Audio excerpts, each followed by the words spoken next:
Amigos, muy buenas noches. Gran indignación ahí en las redes desde que la dictadura cubana sentenciara a los médicos cubanos a privación de libertad. Los médicos bayameses que fueron sentenciados producto de una supuesta negligencia médica.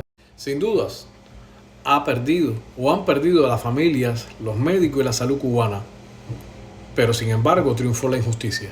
Estos 5 galenos, para los que no conocen la historia, y algún amigo extranjero que me esté viendo en alguna parte del mundo, fueron juzgados a puertas cerradas en el hospital Carlos Manuel de Céspedes de Bayamo. Supuestamente y al parecer porque no brindaron los mejores auxilios a un motorista que tuvo un accidente.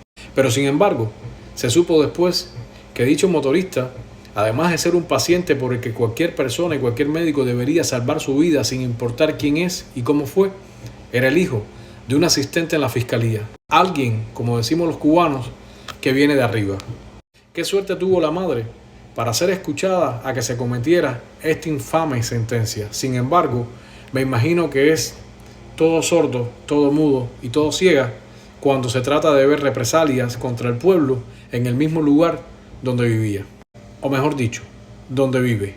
Peor aún, han sido 2 años de sufrimiento para esas familias quienes han visto durante todo este tiempo la amenaza y la represión por parte del aparato político y además represivo contra ellos. Sin pasar por alto, y escuche bien, que uno de los médicos que firmó esa sentencia fue salvado por uno de estos galenos de una pancreatitis. Pero como bien dice un internauta en la nota de Cibercuba, cada día que ese hombre tenga que mirarse el estómago y verse la herida, va a recordar que está vivo gracias a uno de esos médicos que él mismo sentenció. El doctor Dumar Rosales, cuyo nombre es el individuo que ha firmado esta acta de sentencia, tendrá que vivir con cargo de conciencia para toda la vida. Pero también es posible que ni cargo de conciencia pueda tener. Hay que ver si de veras era también él un buen médico. En una Cuba que esclaviza al personal médico en el extranjero y que además los exprime como esclavos, ampliando las arcas gubernamentales, más de 15.000 millones de dólares sobre estos años y de los que no hay un centavo para arreglar un hospital ni para comprar una ambulancia, y todavía se dan el lujo de sentenciar a médicos por una supuesta negligencia. Dumar Rosales, el karma existe y no imagino cómo puedas levantar la cabeza y pasar por los pasillos de ese hospital entre tus compañeros que no solo te verán como un desgraciado Judas. Los médicos fueron sentenciados de la siguiente manera. Elizabeth Silveira, la radióloga, fue absuelta, sin embargo su sobrino no corrió la misma suerte. Fue sentenciado a 1 año de prisión domiciliaria. Se trata de William Pérez Ramírez. Por su parte, la doctora Joandra Quesada Labrada fue sentenciada a 1 año y 6 meses de prisión domiciliaria. Los doctores Rafael José Sánchez Vázquez y Henry Rosales Pompa Rafael fueron sentenciados a 2 años de privación de libertad domiciliaria. Y por último, el cirujano Cristian Solano fue sentenciado también a prisión domiciliaria a 3 años.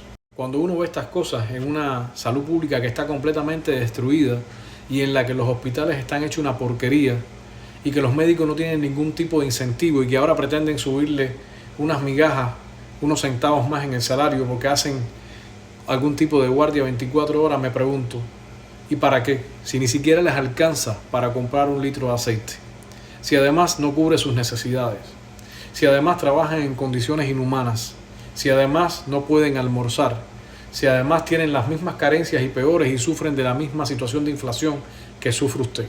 ¿Usted cree que ese médico va a trabajar con buenas ganas cuando tiene que inventarlas en el aire, cuando tiene que pedirle a los familiares de las personas que están siendo atendidas que si tienen algún pariente en el extranjero le envíen los medicamentos o simplemente los equipos, o simplemente todos los supplies médicos para que puedan trabajar alguna enfermedad? ¿Usted cree que eso sea un buen personal médico que desee trabajar con la más alta estima? ¿Cree que tengan las comodidades? ¿Creen que haya la higiene necesaria en esos hospitales para poderla atender? Ellos no son 100% responsables de la situación que vive la medicina cubana. Si bien es cierto que algunos médicos no son y no tienen el mejor trato hacia un paciente, no es la mayoría. Es ínfima, así. Y la mayoría de las personas que tienen o sufren alguna negligencia médica, prácticamente no se puede responsabilizar a un doctor porque están trabajando con carencias de todo tipo, en medio de tremendas dificultades. Es lamentable terriblemente esta sentencia, que que solamente provoca el deseo de no ejercer y el deseo de pedir una liberación, porque realmente no vale la pena. Ellos estudiaron para salvar vidas bajo cualquier circunstancia y concepto. Sin embargo, en medio de la opresión, es muy difícil ejercer una carrera tan humana como la carrera de un médico. La sentencia además fue llevada a sus casas y no se le hizo eco para no levantar una ola de indignación como ya provocó este juicio anteriormente y que tantos miles de médicos en toda Cuba y en el extranjero firmaron cartas de intención en desacuerdo a esta medida y además a esta sentencia. Yo soy Nido reportando un crimen y te invito para que me sigas en la plataforma de TikTok, de Instagram y también YouTube, para que te suscribas en mi canal y me dejes tu opinión de qué te opinas a lo sucedido a los médicos cubanos en Bayamo. Dios bendiga al personal médico cubano y a la medicina cubana, donde quiera que estén. Si el Señor está con ustedes, ¿quién contra ustedes?